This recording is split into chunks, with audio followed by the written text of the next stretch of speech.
going on, people? Welcome back to 888sport Football Friday Live. My name is Hugh Izzy, and I'm glad that you could join us for another footballing bonanza with an all-star studded panel. We're back again with my favourite globe-trotting European expert in Andy Brassel here. How's it going, Andy? Good, you? Fantastic. Good to have you on board again. We've also got our relegation rep, former Sunderland goalkeeper. Sorry, mate. David Priest is in the building, people. And of course, fresh in from the barbers, it's our very own social butterfly himself, Richie Driss. How's everyone doing? All good? Oh yeah, mate. Just in a bit of shock from your intros. You all right after last week? You all right? We're flying high this week, mate. And we've got a lot to talk about, including Afro headbutts from last night. Lots to talk about from the Manchester United side of things. We've also got the latest on the Alexis Sanchez injury scare. We have Liverpool and England legend doing the How Hard Challenge this week. And all the latest from the press conferences up and down the country. Here's a little taster of what's coming up. Emre Heskey steps up. That's a good strike. Let's be honest, I answered that question of shift 18 consecutive years. You think, well, 18 months seems a long time to me, in lieu of some of the things I've seen in the game. Things changed while Moyes was there, and we came to know him a little better. Never take no for an answer, you know. As a friend of mine always used to say, if you stand in the middle of the motorway for long enough, eventually you will get hit. It was kind of like scary, like you're there with all the big boys, Wayne Rooney, who've been there, done it. I think if Sergio doesn't go to the floor, for sure he's not a red card. And some fantastic breaking news. Well, fantastic if you are an Arsenal fan, I guess, in that Tottenham Hotspur have confirmed that they will be playing all their home matches next season at Wembley Stadium. They don't seem to have much luck there, so to me that sounds great.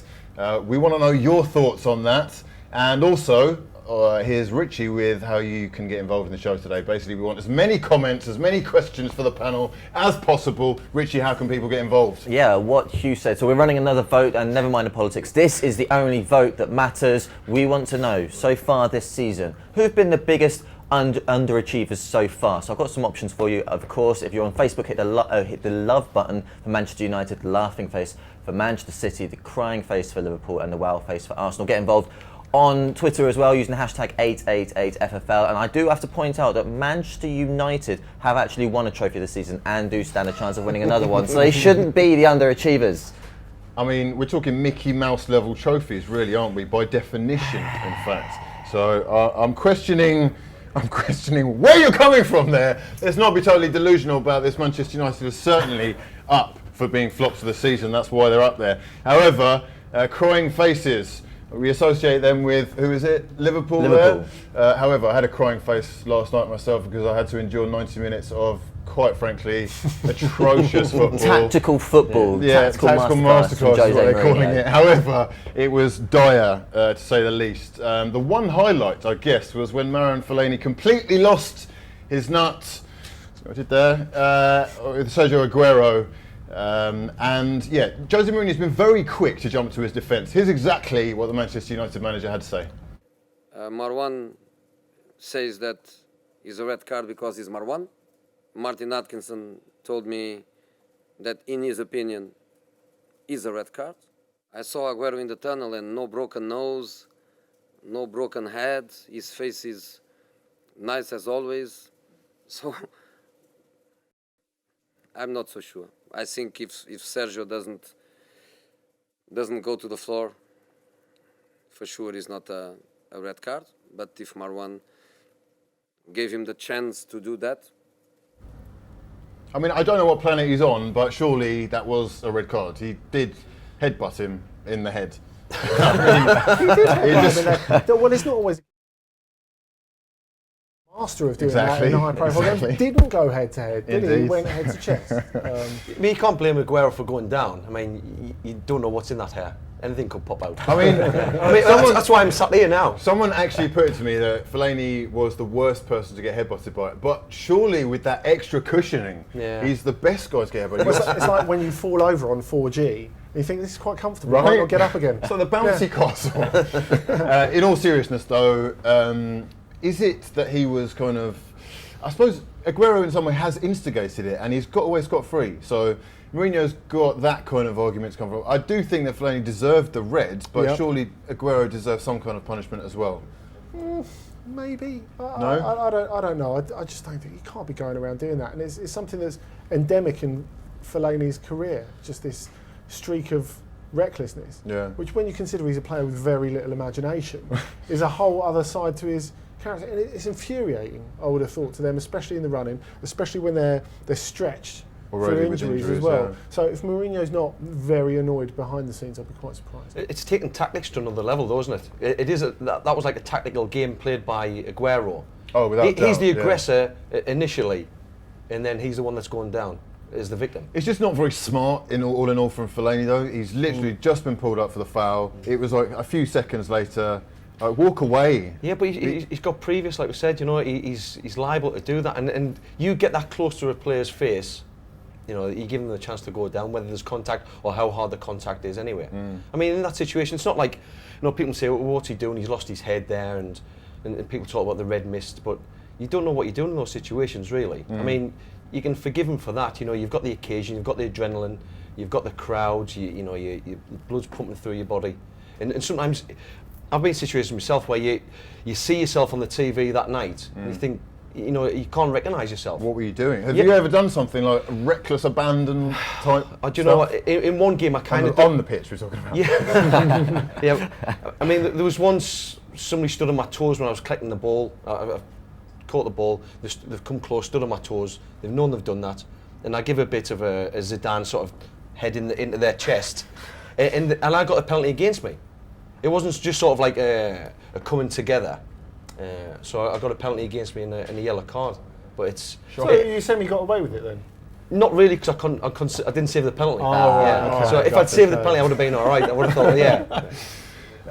Let's talk goalkeepers whilst we're here. Obviously, Bravo has come in for a lot of criticism this season. He had one glaring moment that stands out for me where the ball's crossed in and he's literally flapped at it and kind of pushed it back into the path of Mkhitaryan, who really should have scored. Very lucky, and it just showed complete kind of unawareness or lack of awareness as to who's around him. That's exactly what it is, lack of awareness. There was a situation in the Newcastle-Preston game on Monday night. It was similar, but there was a couple of bodies behind Chris Maxwell, who was in goal for Preston, and he's tipped the ball out of danger, getting back in his goal, and everything's okay. In that situation, he wasn't aware what was behind him.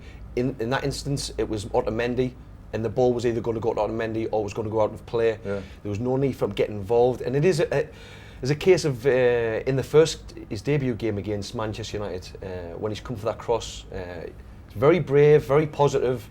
He got in the way of John Stones and Zlatan ended up scoring. And similar to this, he kind of didn't need to get involved, but he's looking to impress and to do something in the game, and he didn't need to, and he come a cropper. We've got a very good question regarding Fellaini and Aguero from Danny Tarr, who asks, should there be more discipline for players provoking these situations? Because he makes a good point. I really do think that he did provoke him and that he should have been called out for it. However, the fact that Fellaini had been pulled up initially, I think it was just like, okay, we have to deal with this guy. I mean, you've got to say that we're going to talk about some other circumstances in the Premier League this week, at least, where players have been slightly theatrical.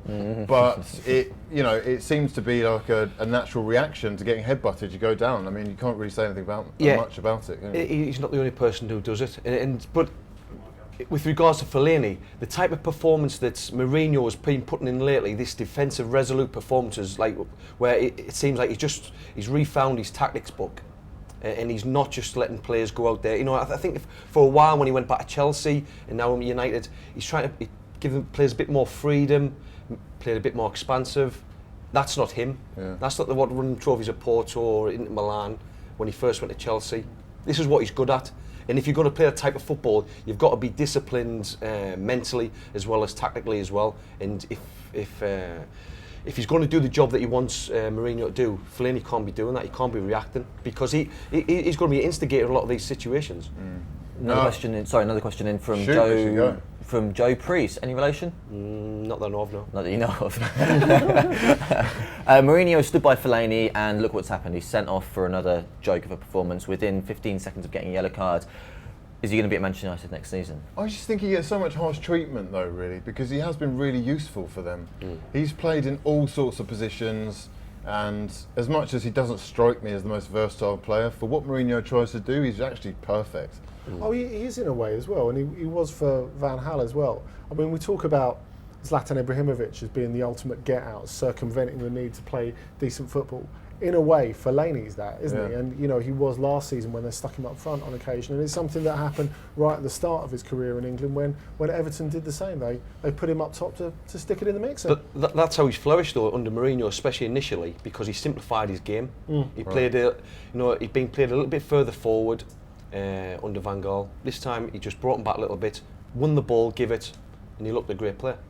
Now, something else I do want to touch on, whilst we're talking about managers, big games, Thursday night football, you know, as an international manager, especially England manager, trying to make an impact early on, you would think that Gareth Southgate would be interested at least in seeing, I think, 7 potential England players on the pitch at the time, especially Marcus Rashford, who did one of the most outrageous little flicks past Otamendi, and the kid is incredibly exciting, up there with Mbappe for one of the most talented youngsters out there. However, where's Gareth? Where are you, Gareth? You're watching rugby league in Yorkshire. Someone please explain this to me, put it on a postcard, leave it in the comments. I'm very confused as to what he can achieve or what the purpose is of missing the game and being forced to watch it on Match of the Day when he's going to miss most of it anyway. Well, we complain that English coaches don't think outside the box. You know, that story about Thomas Tuchel and getting his defenders to hold 2 tennis balls so they don't hold shirts at corners.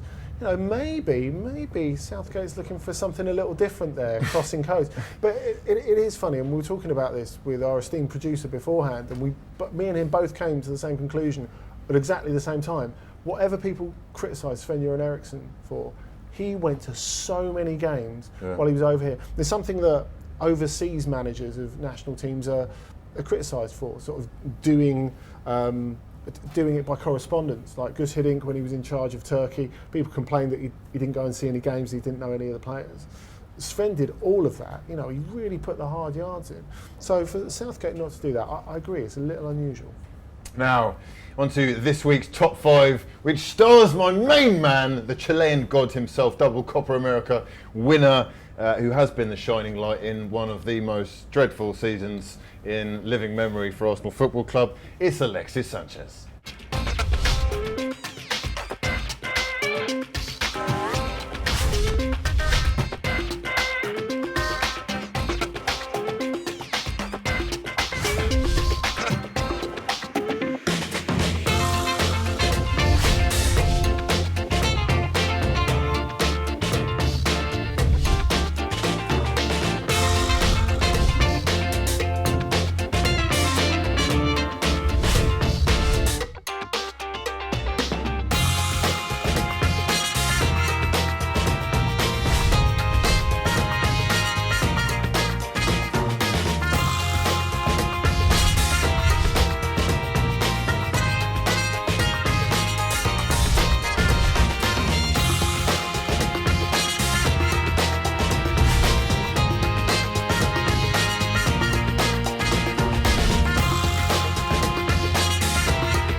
Now, we jest, however, what we're dealing with here is a Chilean warrior, right? From the streets of Chile. He has grown up and had to battle his way through adversity throughout his career, and now we're making a mockery of him. Although, it was quite laughable, wasn't it?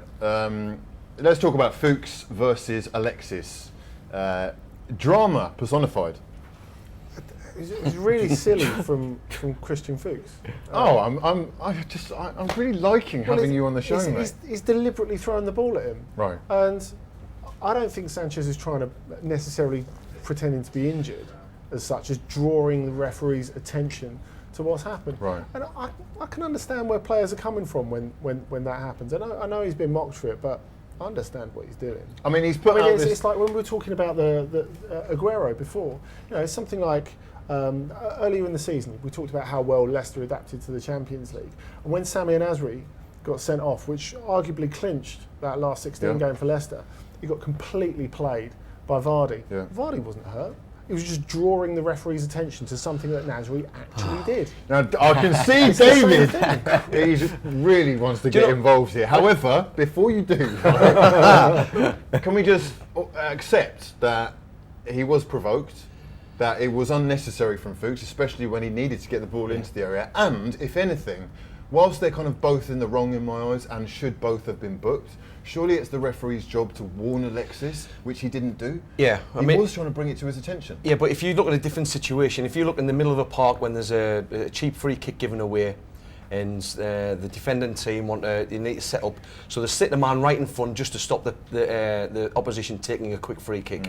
Now you'll quite often find if they don't move straight away, the opposition will just hit the ball off them, strike the ball at them, just to try and say, well, he's not 10 yards. Right.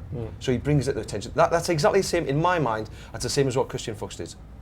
And then when you said yourself about Sanchez from the main streets of Tottenham. He's got it in for Sanchez, I can see. No, if he is this street fighter figure, then if he was a street fighter and he went down when he was hit by a ball, he'd be savaged. He'd be absolutely savage. Maybe you're onto something. Maybe he's simply exhausted and needed a rest. Well, in all seriousness, I've seen the guy play through a green-purple bulbous ankle because he has that within him. He is a winner, and I do think that he was simply trying to run the clock down. Let's also not forget, right, this is not incidental, as incidental as it sounds. It's a foul throw from Christian. Are we not going to pull him up on the foul throw at least? No? If we pulled up every foul throw, I mean, it would be a really long season. I mean, I've got to say that the whole thing was pretty outrageous. I mean, have a word with yourselves, both of you, really. Moving on, a rather smug-looking Arsene Wenger has said today that it will take more than one season of Tottenham being on top of Arsenal for him to be outdone. Let's listen to what the Arsenal manager had to say. Let's be honest, I answered that question of shift 18 consecutive years. So, so that nothing changes in that. So do you think they have to do more over a longer period for them to do? I think so. You cannot say that the weight of 1 year has the weight of 20. You tell him, Daddy Wenk. You tell him. Let's be serious, mate. We're talking like 2 decades here. Surely a shift in power doesn't take place over the space of 6 months. Did he say 18 years of shift? I mean, he's really got it in for me today. Look, I mean, let's not pretend that Tottenham aren't going the right direction. Let's not pretend that they haven't been progressive. Let's not pretend that they aren't achieving great things. However, what have they won? How long has it been? And is that really dominance? If they were winning titles, trophies, if they were dominating in Europe, or at least, outdoing Arsenal in that sense, perhaps we could talk about a shift in power. However, I think it's a little bit tighter than people think. Yeah, it is, but I mean, if you look at the influence that Wenger had at Arsenal, it was immediate.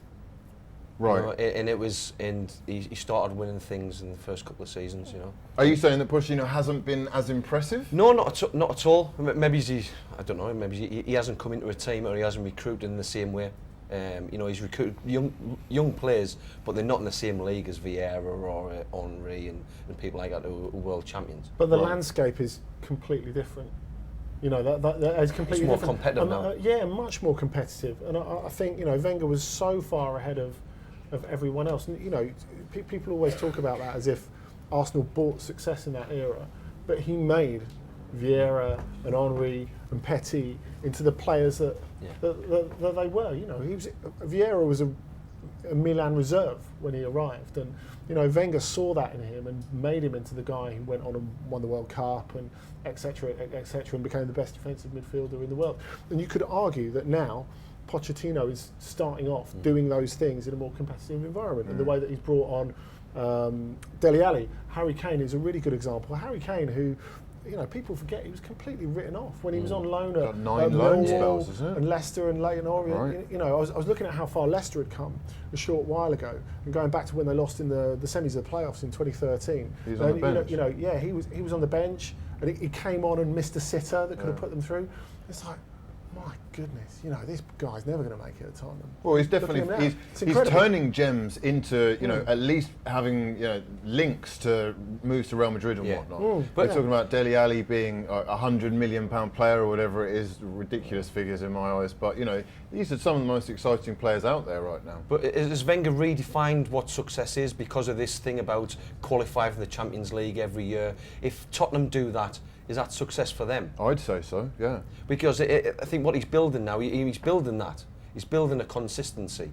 And I can see him being there for a long time. Pochettino. He's very popular at the moment, but I still question whether if they don't see a return in trophies, or at least if they don't break that drought, because we're talking like 10 years now, then again, people will start to question it, because whilst he's been very successful on the transfer front, he's budgeting brilliantly, they're selling so well as well. I don't know how, for example, they've got 30 million for Sissoko, or I don't know how they're making such amounts profitable. I think it's like 315 million spent, 315 million made. And they've I think the bottom line, people talk about transfer fees so much, but it's about the wages. They've got the 6th highest wage bill. So they're definitely outperforming themselves. Absolutely. What they're doing is incredible. And you can see a plan. I mean, there are a few Premier League clubs that you trust in quite as much as Spurs, because you think Spurs will be able to build on what they've got next year.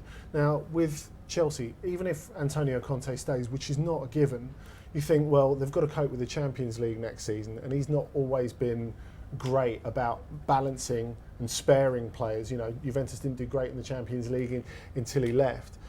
And inevitably as well, Conte will get fired at some point, however well he does, because Chelsea are Chelsea. Yeah. So I think with Tottenham, you can see a straight line, and even if it's going gradually upwards, you know, we're not talking about, and I understand what Arsene Wenger's saying, and you have to have respect for his achievements, etc., etc., but we're talking about the start of a swing. We're not saying the balance has completely changed. We're not saying Tottenham are completely dominant. I don't think anyone's saying that. But are they getting into the position where it looks like they might? Yes. Question from Andy Edmondson. We're talking about the rivalry in North London. What about the rivalry in Manchester and the swing of power? Is Manchester City the team in Manchester, the one team in Manchester, or is it more even? What do you reckon? Well, from my perspective anyway, I think it's 24 games unbeaten that United, I think they've equalled the record, so one more win, and that is the all-time Manchester United record.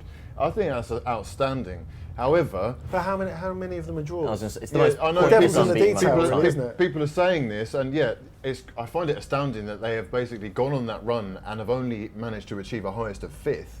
But at the same time, they're very difficult to beat, and once he's got a couple of things tinkered with, they're going to be phenomenal. On paper, at least, they should, in my eyes, still be outdoing or out-achieving what they're doing. But yeah, to write them off after they're proving that basically, I don't think even with Manchester City, that's a fantastic attack and they probably should have won. But in the first half, at least, I was very impressed with United.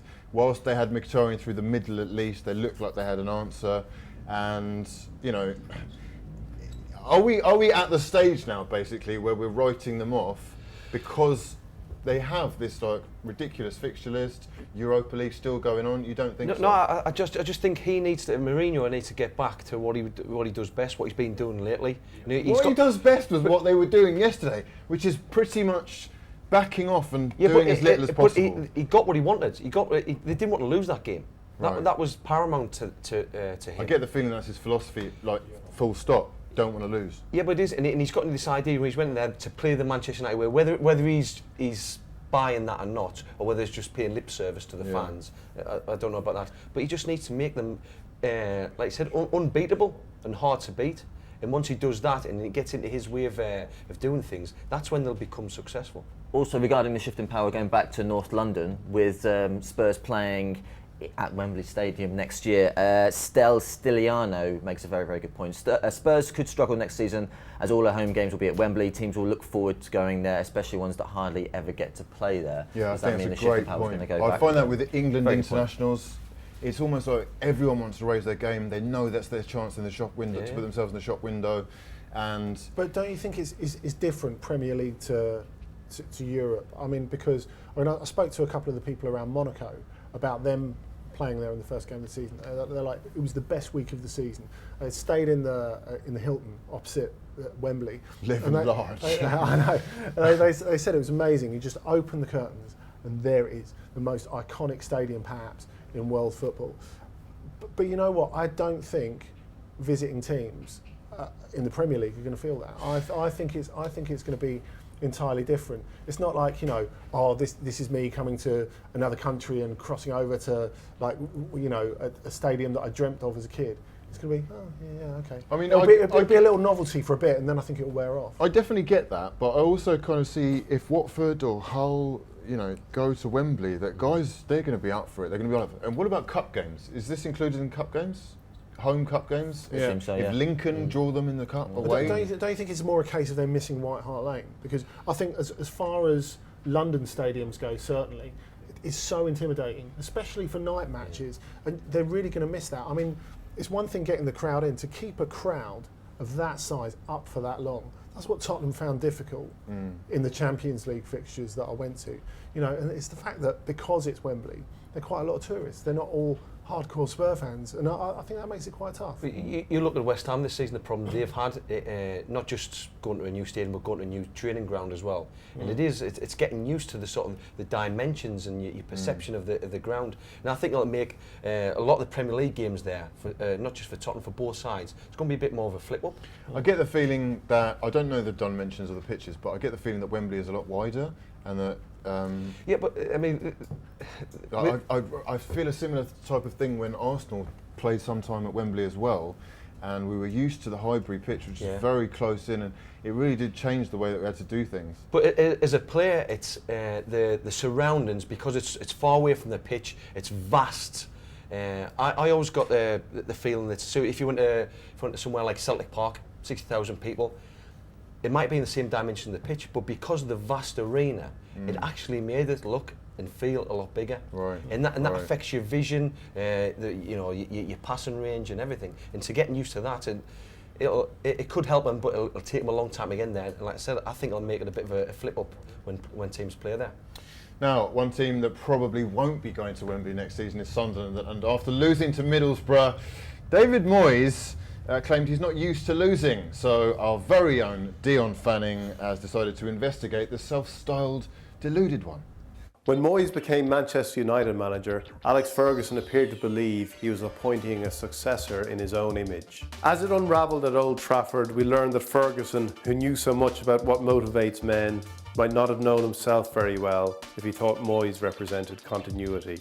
At Ferguson's core was a refusal to countenance defeat, to even see victory as merely a loss postponed. Moyes had something else. In his heart there is a tentativeness, a willingness to deal in reality or to view reality in a reasonable way. Setbacks are crushingly inevitable, just another part of the great struggle before we die. At United, this meant that he methodically set about the 6-year job of planning the rebuilding, unaware that the clock was ticking. Some said Manchester United were not a sacking club, but this wasn't true. For 26 years, they had been a sacking club, but one which had no need to sack their manager. Things changed while Moyes was there, and we came to know him a little better. This hasn't made things easier. At Sunderland, he now has a disrepute charge to deal with following his comments to a BBC reporter. After the defeat to Middlesbrough on Wednesday, he said he wasn't used to losing, although he is becoming more familiar with it on a weekly basis. As part of this process, he will have to deal with relegation, even if it might be some consolation that he predicted that it could go this way. Moyes might be right when he says Sunderland would have struggled no matter who was in charge, but he would have been better off not sounding so certain about it, even if nobody expects David Moyes to be any other way. Right, hard times to be a Sunderland fan, so we're going to come straight to you, David. He's lost the plot. He's made the wrong signings. He's lost the fans. He seems very blasé about the whole thing as well. Talk to me about where you stand on the Moyes thing. Yeah, when he said the other night that he's not used to losing, well, he lost a lot of the fans after 2 games of this season. By saying they were going to be in the relegation fight, which I just find bemusing. And it put everyone on the back foot about him. I mean, you wanted somebody to come in there. I mean, he says you can understand the frustration of the fans because they've been there for 4 or 5 years, as if it's to say, well, it's going to happen sooner or later. But he was brought in because everyone thought, with his character and what he did at Everton, be able to stop this. Exactly, Right. stop the rot. Be harder to beat. Yeah. Get them into solidify themselves in the mid-table. This isn't the manager that was in charge of Everton. No, he seems to have I don't know. Where do you stand on this? He seems to me to have like given up on the whole thing. Yeah, well, it's kind of like, you know, when you see coaches leave the England job and they're never quite the same again. Right. It's almost like that for him, I think, post Manchester United. And, you know, I think if you put it in the context of Real Sociedad, his last job, and he did a brave decision to go out there and give it a go, and there were some good things that he did. But if you look at where they were when he left, which is teetering above the relegation zone, and where they are now, which is, you know, they've been in Barcelona a couple of times since he's gone. They're going to get back into Europe next season. It's night and day, and I think that tells you a lot about David Moyes now. And like David said, he's not the same coach who left Everton. Joe Gilmore's made a very interesting question. Man United ruined Moyes' career. If he stayed at Everton, he'd have gone down as one of the greats. Do you reckon? That's where he made such a great impression that so many people started to believe in him. But now you look at like the contrast of, say, what they've done at Hull. They have been so much more proactive. He seems to have had less tools to work with, or worse tools, if you like. And the signings for me with Moyes, it's almost like he was doing friends favours. Leon Osmond said something the other night that was, it said everything really. He said when he was manager of Everton, if they weren't playing well, Moyes would be there, eyeballs bulging, full of fire, making sure that his team did what he wanted to do. And when he looks at him now and he sees Robbie Stockdale and Paul Bracewell going up to the edge of the technical area and giving instructions, he says that doesn't, like I said, he's not the same manager, and that's one of his players who played under him for a long time saying exactly the same thing as well. Now this week, Joey Barton was banned from football for 18 months for repeated betting offences, obviously against the terms of service, Joey. However, we're going to delve slightly deeper into this in that Sean Dyche, the Burnley manager, has actually been sticking up for his man. And let's just have a listen to what he had to say before we go in. No, just what he said himself. He's, you know, he feels it's a bit harsh. Obviously, you know, I've made it clear all along it's something that was before he came back in with us. But he has been a good part of what we do here again. We equally feel it is a bit harsh. I don't know how you balance all these different things that have happened in football. But, you know, one of the most obvious that springs to mind when I was a younger man was the legend that is Eric Cantona, Kung Fu kicking someone. I think he got 9-month ban. Then you think, well, 18 months seems a long time to me, in lieu of some of the things I've seen in the game. But, you know, the FA, we understand their role, we respect their decision. We didn't want it to get in the way of the fact that we thought he was a worthwhile player to bring back. And I think that's been the case. I think he delivered for us once again. You know, we're certainly not naive. And Joe's very upfront about that when he came back. Well, I mean, he's saying that it's a bit harsh. But ultimately, he's broken the rules, and repeatedly. We're talking almost, probably more than 1,000 times. Yeah, I mean, when the initial punishment came out, there's a shock attached to it, I think, and you have a degree of sympathy because whatever problems Joey Barton's had in the past, he's clearly done his best to make them right, and he's done his best to spread his wings and I think become a better person. But then the more you hear about the detail of it, I think the more difficult it is to argue with. Do you mean the type of bet that he's doing? Yeah, I think both the type of bet, the fact that he was warned by the FA in 2012, that he was formally warned, and he continued on that pattern of behaviour.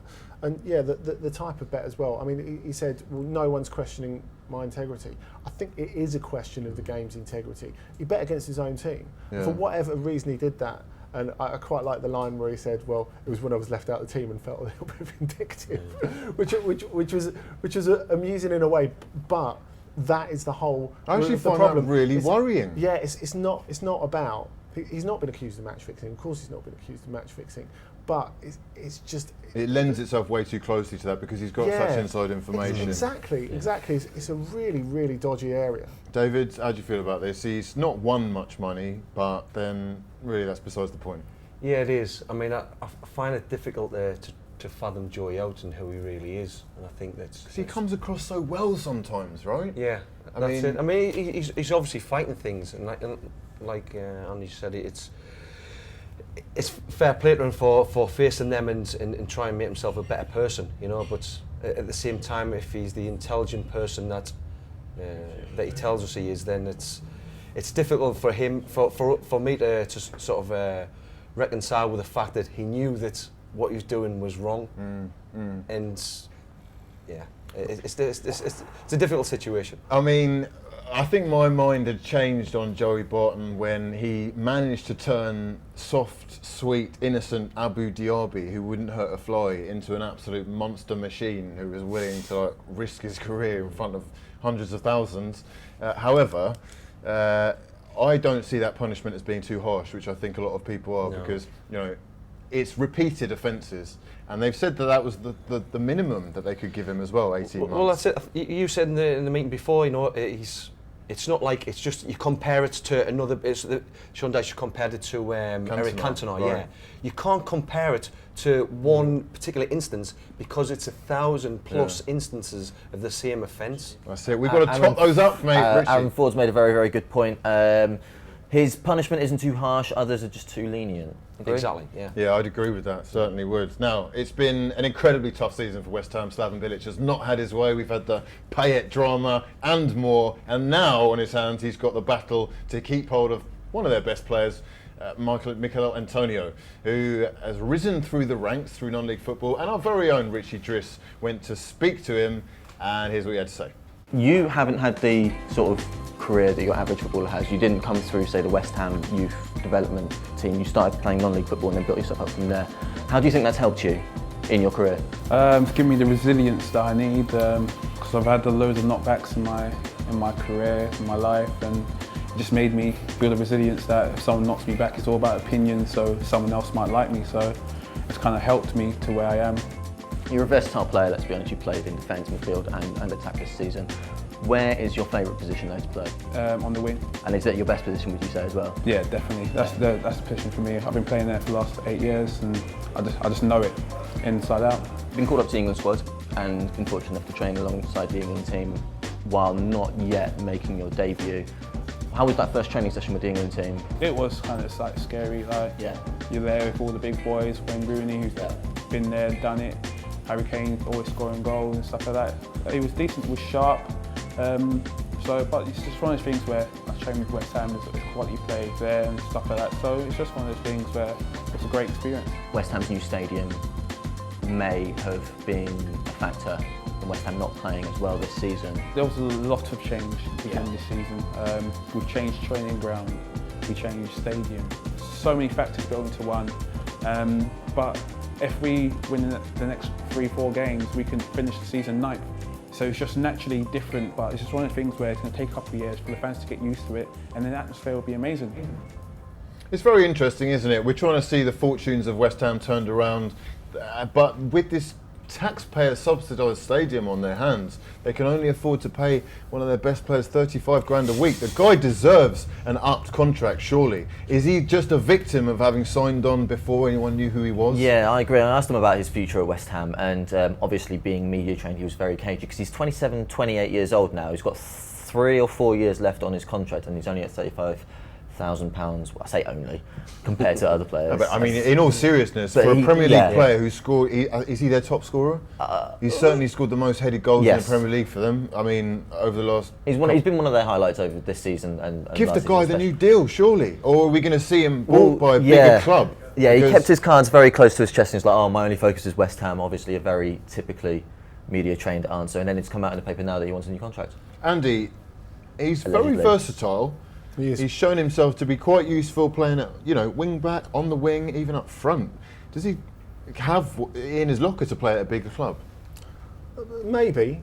I think with where he is at the moment, with the fact that he's in a strong position and West Ham are in a relatively weak one, having already lost Dimitri Payet earlier in the season, I think he's in a very, very good position to push for a wage rise. Of course, if he was running out of deal, he'd be in an even better position to push through. It's that 4 years that's making it an issue in itself. Yeah, but Dimitri Payet got re-upped very quickly. I mean, a lot of good it did them in the end, I suppose you could argue. But I don't really think that's an impediment to him getting a new deal. And it's the right time. especially with doubts over the coach, especially with concern over the stadium and the atmosphere and all that other stuff. They need the stability. They need to hold on to him. I think for him to give it little pushes, logical and cash in. David, you're quite keen on him. Yeah, I am. You know, he's got a great attitude. He's got great work ethic. He's a manager's dream, low maintenance, and that's possibly why. Not that he's not being taken advantage of. Maybe it's just they think they can get away with it. Yeah, exactly. So I think him coming out now and putting doubt into his future, he's kind of being forced into it, and it doesn't suit him. But it just shows you if there's other characters who do that, likes of Payet and people like that, who can force things through. You know, he's got to force himself to do it now if he's going to get what, in relative terms, he deserves. And do you know what? Fair play to him as well, because as I said, he came up from non-league football. While he was playing for Tooting and Mitcham, he was also a lifeguard at a swimming pool as well. So fair play. I love stories like that, though. It's epic to hear that people can rise through the ranks. He's certainly been impressive for West Ham, and I'm sure that their fans hope that they give him the new deal as soon as possible, because otherwise you do risk losing him, especially with the amount of money that's flying around in Premier League football these days. Now, on to this week's How Hard, which stars former England, Leicester and Liverpool legend, who's got 100 Premier League goals to his name, part of that epic list, and 62 international caps as well. It's the main man, Emil Heskey. Let's see how he got on. I am in the presence of the man, the myth, the legend, Emil Heskey. Sir, thank you very much for joining us on the How Hard Challenge. How you doing? Yeah, not too bad. Are you ready to take on this challenge? Just about, yes. A bit nervous, but... You'll be fine. When was the last time you kicked a football? 5 minutes ago. 5 minutes ago, warming up for this? Probably about a month ago. Good man. Okay, that's yours. Let's do it. Emil Heskey. Good strike. 66 miles an hour. If you were going to be motivated to get the best score you can, what would help you? We got a goalie there. A goalie there? I mean, I'm a goalkeeper myself and I've got my gloves, but I don't really want to get in the way of your shots. Oh, that's a good strike as well. That was 66 miles an hour as well. I don't think I can go any further than that. I think you can. So this is UEFA Cup final for Liverpool. Emil Heskey steps up. That's a good strike. 68 miles an hour. The last time that you played for England was the 2010 World Cup. You played against a certain team. It finished 0-0. It wasn't England's finest hour. So this is a penalty against the mighty Algeria. Oh, God. It's the shirt. There's definitely some anger in that one.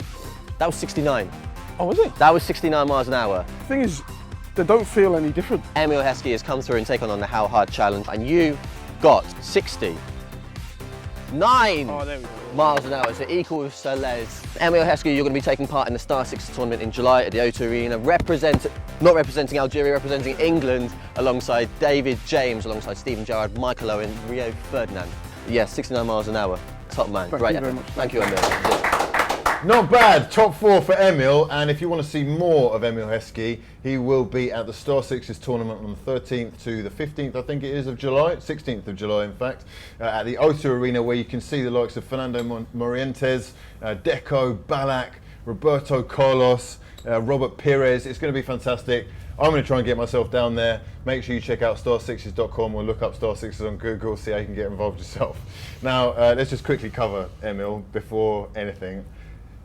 I don't know, that was impressive. I was expecting a little bit more though, I'm not going to lie. Yeah, he hasn't been retired that long. Right? But yeah. He played at Bolton not long ago, wasn't he? Yeah, exactly, yeah. Come on, Emil. It certainly seems a lot faster when they're whistling past your ear, I know that. I know for first time. You speak from experience. Yeah, I do, yeah. What I want to know is Roberto Carlos going to get a go at that? We've got to get Roberto Carlos on. Roberto, if you're watching the show, or if someone wants to tweet him, get him involved. Yeah, for the Star Sixes, we would love to get you involved to see if you can knock everyone else off their perch. Now, it is time to have a look at the odds surrounding this week's biggest games and talking points. And as per usual, we're delighted to welcome back 888sport ambassador and betting expert. It's Emma Spencer in the building. What's going on, Emma? What's going on? Well, hey, let's start with the match of the weekend. A huge weekend in London, isn't it? And oh, boy. Oh, boy. You're involved. You're bound to have a view once again. Arsenal on a roll. Tottenham, well, the stakes are huge here, aren't they? Both ways. Yeah, I mean, so, what was it, the 5th biggest derby in Britain, would you say? I'd say so, yeah. Let me just fan myself. Incredible, calm down. I mean, in all seriousness... Are you going to show your support? Will you be there? I'll be there. I'm not going to show my support in terms of my betting choices. Don't have that much faith, but it's bound to be an exciting one. I see this as the experts in nullifying any other opposition in Tottenham against quite a vulnerable side right now who've made quite a few tactical switches, or at least some tactical switches that we haven't seen in the last 20 odd years. So it's an exciting game. Midfield is going to be packed, ram-packed with pressing. So to me, I see the wing-backs as absolutely key. Whoever wins those battles out wide is going to win that game. But I can probably see it being a draw, to be honest. There's a lot of stake though, isn't there? You know what I mean? Tottenham have got to win. Nobody's going to be having any lasagna before the game, are they? I mean, if we can get some involved somehow, then we'd like to do that. But yeah. And if Chelsea had been beaten just half an hour before, then things could take a very different direction. Massive if. But yeah, they could potentially close that gap to 1 point, which to me is just a frightening prospect. We better not lose this one. Who is favourite though, Emma? Who is well, favourite? I tell you what, Spurs are 5-6 at home, draw is 29-10 and Arsenal are 31-10. Who's going to score the first goal? I fancy Christian Eriksen. Playing really well at the minute. Okay, 17-2. Yeah. I'm having Dele Alli. He's going to grab this game. Christian Eriksen cannot stop. He is on fire right now. So what is it, like 10 goals and 5 assists or 5 goals and 10 assists? I mean, he didn't start the season that well, really. I mean, it's just his quality from set pieces as well, and absolute screamer. Yeah, exactly. Even balls from wide, he can score because he aims for that far post, and if nobody touches it, and goes straight in the back stick. And Dele Alli 11-2. Have you got a view? As I said, I can see the wing backs being crucial, so it'll be someone getting on the end of a cross. I mean, as much as it pains me to say it, probably Harry Caine, first goal scorer, or one of the centre backs. But yeah, what else have you got for us? Well, what about the next North London team to win the league? Tottenham 4-6, Arsenal 11-10. I mean, is that a joke? Yeah. I just don't think that Chelsea are going to drop. I mean, I don't want to tempt fate, but I can't see Chelsea flopping. So realistically, I think Tottenham's wait for that Premier League trophy is going to go on. I'm actually praying that it goes on. But yeah, they're probably closer to Arsenal in looking like it's going to be more likely over the next couple of years. So you've got to say they're making good progress under Pochettino, but I can still see Chelsea pulling this one off. They've just done so well. Wembley's going to be a big factor as well, I think. Yeah, I mean, I'd say that it's even a factor that Tottenham will want to get their own back, having been knocked out of the FA Cup. This is all they've got left now. There'll be everything going into it, so it's a massive game. I mean, the thing is, this isn't a genuine title battle for Spurs yet, is it? When we're talking about the next North London team to win the league, in many respects, they're as far off as Arsenal are. Of course, they're building something and they look like they're going in the right direction, but they've got no experience of a genuine title race. We've got no frame of reference of Spurs being, in the holding position in April or anything like that. So, it seems quite a long way off still. And you've got to imagine that Chelsea are going to defend from the front next season, and I do expect them to go on and win the title. Manchester City are going to re-up. You have to expect a big clear out and a lot of signings. Manchester United, as you were saying earlier, Hugh, have got to improve a little bit. So it doesn't look like really getting any easier for Spurs. I don't think. We've spoke about Liverpool being flops, but if they didn't go, imagine if they didn't lose Mane. If they didn't go through that run of 10 games without a win, at the turn of the year, they could be anywhere. If they hadn't have lost at home to Swansea and Palace, they could be right past Tottenham. They always punch their weight against the best teams. So it's going to be crowded again next season. Just touching on something you've mentioned there, Emma, do you reckon we have the possibility of seeing United going the whole of the rest of the season unbeaten? Well, it's interesting, isn't it? What a roll they're on. 24. I mean, they'd be breaking their own record if they managed at the weekend to make it 25. They are 7-2 to go unbeaten to the end of the season, but they've got some quite tough matches in store, haven't they? Tottenham and Arsenal still to play, so I mean, you've got to think that they are going to drop points, but to lose, it's just almost like, even with the injuries, he is so good at setting up to not lose, regardless of the fact that they could have turned some of those draws into wins to maybe make it look a little bit better. Like you just said, though, they won't win all 4 games, but will they lose them? Lose them? Yeah. I don't think so.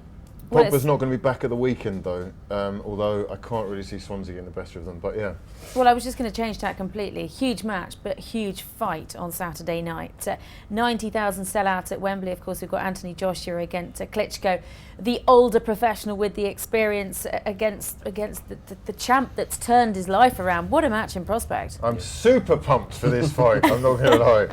Very exciting. It's global, isn't it? This is huge, this match. Fantastic opportunity for the British guy. You know, my heart says that I want him to win, to go on and dominate the heavyweight division for years to come, like Klitschko's done before. However, my head says that actually what we've got in our hands here is someone who's far more experienced, who is of equal size for the first time that he's going to be facing someone of a similar size, and also he is so much quicker than Joshua that I'm actually going for Klitschko. Well, the market's all about Joshua. He's 2-5 to win. The draw's 33-1 and Klitschko's 2-1. So, yeah, opinion is very much. I'm going to use all my boxing experience from over the years, and I'm going to say it's a draw. A draw, right? Where's the camera? It's a draw. Come back to me next week.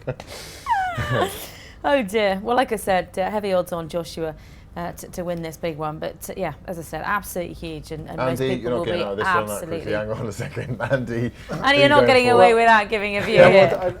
Well, not knowing that much about it, I haven't followed the build-up that closely.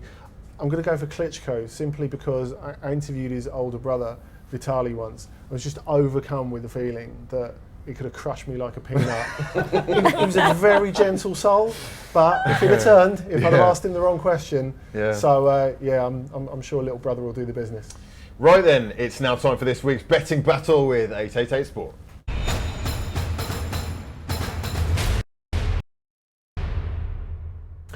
Would you look at that? Yeah, fair play. Finally! Yeah, well done, mate. Well done. Finally, This is the dust that moment dirt off your shoulders. that you've been waiting for all season. Every week our panellists are given £10 to choose a winner. 888sport have very kindly given us the opportunity to raise as much money as possible for charity, and I'm delighted to say, I'm literally over the moon to say that finally our grand total is up to £354.45, and I'm taking all the credit. Laughed at last week, mocked worldwide. He's come back with the goods. What have you got to say now, guys? Do you know what? It's got that bad that I was actually rooting for Crystal Palace to win last week. I tweeted you last week and just said that I hope they win because we needed to get some. And Christian came good. Benteke. Cheers, mate. Let's have a look at this week's fixtures anyhow and see who exactly everyone's going for. Andy, let's start with you. Well, I've gone to Spain for this one, and I have to say, Hugh, I was painfully close to netting a stack of cash myself. I was rooting for you as well, man. Yeah. Monaco with 2-0 up. 2-0 up at half-time, then Leon score a pointless consolation goal and steal our money. But you know what? I'm really confident for this week. Of course, Barcelona are probably title favourites after El Clasico last weekend and their late win and Messi and the levitating shirt and all that sort of stuff. But they're going away to Espanyol this week in the Barcelona derby. Espanyol love to beat them. Barcelona in 2017 have been terrible on the road. So I've gone for the double chance, Espanyol home win or draw. 3-1. Controversial stuff, if you don't know, it is a massive rivalry which I was kind of enlightened to when I went to Barcelona, and like you said, they will be up for it like no other. So I'd say that that's probably a good one. At least they could get something from it. What about you, David? Well, last week I went for Tottenham and Man City to win. Yes. So that went well. And so this week I'm going to go for two homes, Southampton and Stoke, both to win. Yeah, that combination 5-2. You come on.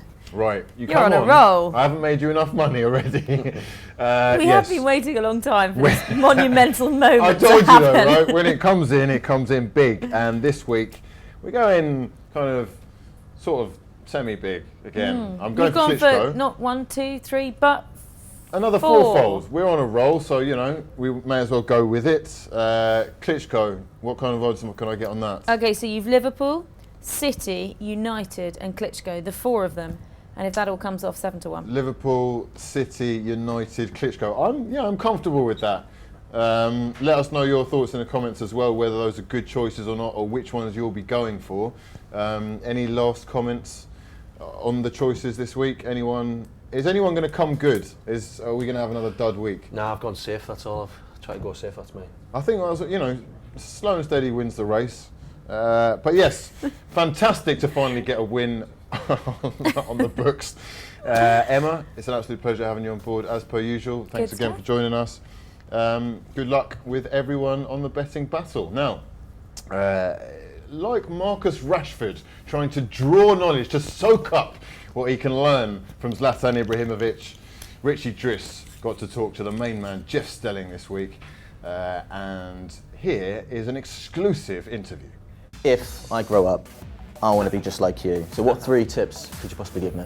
Never take no for an answer, you know. It's a friend of mine always used to say, if you stand in the middle of the motorway for long enough, eventually you will get hit.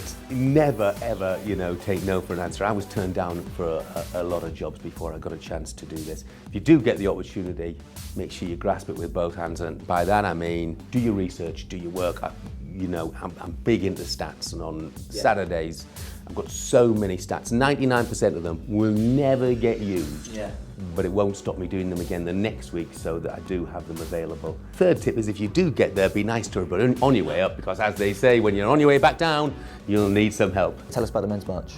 15 marathons in 15 days, starting at St James's Park, Exeter, and heading north, you know, uphill, as Paul Merson puts it, to St James's Park, Newcastle, you know, taking a lot of football clubs, a lot of sports clubs on the way, as well, trying to get the message out there, you know, that prostate cancer is a cancer that can A, be caught, and B, be beaten. How can people get involved? Whoa, lots of different ways. They've got the Prostate Cancer UK website, you know, the march, Jeff Stelling's March for Men, and the full address is prostatecanceruk.org/March for Men. The unbelievable Jeff Stelling, thank you so much for chatting to us. Thank you.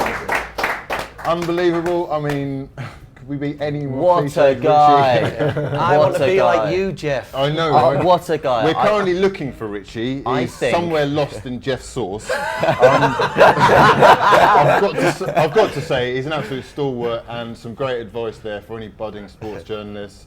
And also, he is a mentor of the Prostate Cancer UK team and should be commended for that. However, let's move on to some transfer chat. Big news, right? There's a lot happening. However, I think that some of them are quite unrealistic. So on this week's transfer chat, we're going to be talking about the biggest deals that are probably going to be happening. It's time for this week's transfer chat. Now, the first one that we're going to be talking about is a Real Madrid man who is basically very unhappy at the fact that he's not playing much football. He's been used sparingly. It's James Rodriguez, who's been linked to Manchester United. He's imitating that meme. What's he saying there? Salt bin. Yeah, you know the one I mean? No. RS, roll safe. You know that one? You know that one? Yeah. I mean, just me? Okay, you look like long lost cousins or something. Right? No, in all seriousness though, he is a Colombian superstar who, I remember after the World Cup, was just lauded, but has not really been given the opportunities at Real Madrid. So is he someone that will be looking for a move this summer, do you think? He was a weird signing for them in the first place. Now, I know like the Galactico policy doesn't always mean we buy the player we need. Right. It means we buy the player who's going to shift a ton of shirts. Yeah. But there was never a place for him. Carlo Ancelotti didn't want to lose Angel Di Maria, and when he got James Rodriguez in exchange, he wasn't the same player. He couldn't really fit him in the team. It made Real Madrid very top heavy, so he got off on the wrong foot. And since Zinedine Zidane's arrived, it's been a meritocracy, and he's not in their best 11. So that's been the problem for him. Now, James' wife did say this week on Spanish television that he wants to stay and that the family wants to stay. David Ospina's sister, I believe. Absolutely right. So she's a safe pair of hands. I think we Indeed, can all agree. indeed. But I do think though that it's going to reach a breaking point, because even if he comes in and scores a couple of goals like he did in the week, he's straight back down to the bench afterwards. Now Isco, who was in a similar situation, has chiselled himself a place in the team, but there's not that for James. Now, of course, he went back to Colombia and got an English work permit, a British work permit in the January transfer window, because it's not like Spurs under Harry Redknapp. You can't sign at 11:59 if you're from Colombia because you're not moving within Europe. So he's already explored the possibility of coming to England. Now, it's going to be a long summer, and you know, Real Madrid are very, very good at charging top dollar for their cast-offs. Who's got the most money? Well, United are up there, so you know they've got to be in the mix. I wouldn't be incredibly surprised to see him come to the Premier League this summer. I think he is reaching that point where he needs to be the heart of a team again.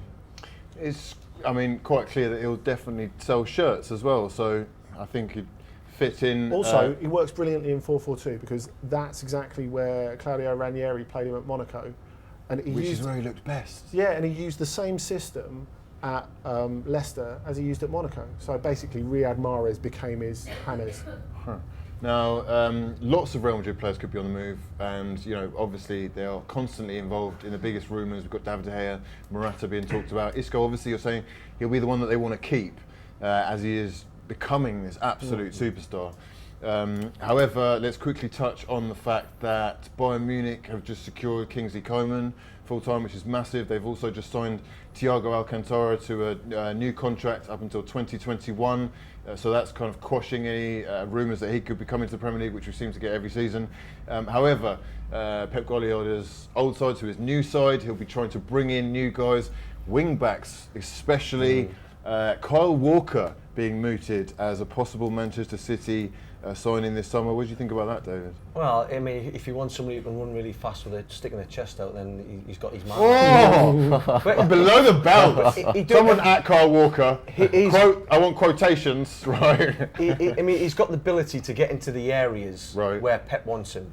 But you're saying he's not the sharpest tool in the box? Well, I'm not saying that. I'm just saying that he's not the total footballer that would fit into any position. No, even in goal, as being seen. I guess the other side of that is, what could they do worse than the current defence they have? You know, they need defenders, and they need a lot of defenders. And they're going to spend a lot of money this summer. Manchester City. The only thing I say to, against that is that surely we can look outside of the Premier League. The Premier League. That is true. But Guardiola has always said he wants an English core to the side. And I think working at Bayern really changed his perception. And that's why Bayern became so good. I know they didn't win the Champions League under him, but the football was absolutely phenomenal. And you've seen that in the drop-off under Ancelotti this season. I think that changed his mind. The fact that there was this combination of his ideas, the circulation of the ball, the rondos in training, which they still do. They've still got a bit of Guardiola to them. And, that traditional German physicality and durability, that really worked for him, and I think he wants to replicate that at Manchester City. Clearly the squad's been on the turn for a while, so it's going to have to be quite an overhaul, which makes him, I think, very unpredictable next season. But I don't think it'd be a surprise to see him going for English players because of that. Definitely. I've heard, he's been linked with Wiltshire before his injury. Oxlade-Chamberlain's been mooted, and with Ox beginning this new found role at right wing back, I can see this summer is going to be an absolute madness anyhow. There's going to be plenty of money thrown about, exciting deals left, right and centre. I actually can't wait to see where people end up. I just want to know who's going to get Mbappe. Please, Arsene, pull the fingers out, right? Let's go big for one of the guys who is going to be an absolute superstar, who I believe his agent said would only go to like 3 or 4 clubs. I went and interviewed him this week, actually. Oh, lucky guy. They had him or me. Well, both. I mean, but they had coincidentally on the cover of L'Équipe that day a picture of him running off celebrating a goal. It just said in big letters, "Please don't go." We realise you're going to go at some point, but us in France deserve to have you for one more season. I think that would be the best thing for him as well. But even in L'Équipe, I think, and Andy will know this, if it's in L'Équipe, then there's a fair chance it's happening. Yeah, there's some truth to it. We're saying about Benzema having something to do with some negotiations, trying to lure him to Real Madrid. Yeah. He is well noted as being a massive Real Madrid fan, and I'm a fan of your comments. I'm also a fan of Richie's new hairdo, and Richie is going to bring us the latest and the vote results from today's poll. Thanks, mate. Yeah, thank you very much for getting your comments in. They've been coming in their droves, especially regarding our vote, which is who's the biggest underachievers this season in the Premier League. Comments include this one from Louise Emerson: Arsenal have been a flop in my entire existence. I agree. Comment of the day goes to you. John Pengilly says Leicester City, league champions to relegation candidates. Fair point. City under Guardiola would have been favourites to win the league. That's from Aidan Pertil. And Adrian Gordon says, voted for City, but special mentions go out to West Ham and Stoke, who've really underperformed compared to where they ought to be, and Leicester City, obviously. But the vote is in. So, and yeah, in 4th place with 6% of the score, Liverpool. In 3rd place with 20% of the score, Manchester City. In 2nd place with 32% you're having a laugh. of the score, it's Manchester United, which means you! No. You lot! We need to get Richie off these polls. This is fixed. I'm sorry. What's going on here, lads? Are we actually flops of the season? Really? I mean... Yeah. I Which guess, means, in 1st place, the best at underperforming, as voted for by you, Arsenal, with 42%. I mean, you put them in 4th already. What were we expecting? This is outrageous behaviour. Anyhow, lads, thank you so much for all getting involved. It's been an absolute pleasure having the panel on again, and we want to thank you all from the bottom of our hearts for joining us. We also want to thank 888sport for putting this all together, and make sure you are, by the way, following us on Instagram, Snapchat, Facebook, YouTube, Periscope, Twitter. All of these social medias will be back next week as well with another Football Friday Live. But for now, my name's been Hugh Izzy, and we're out. Peace.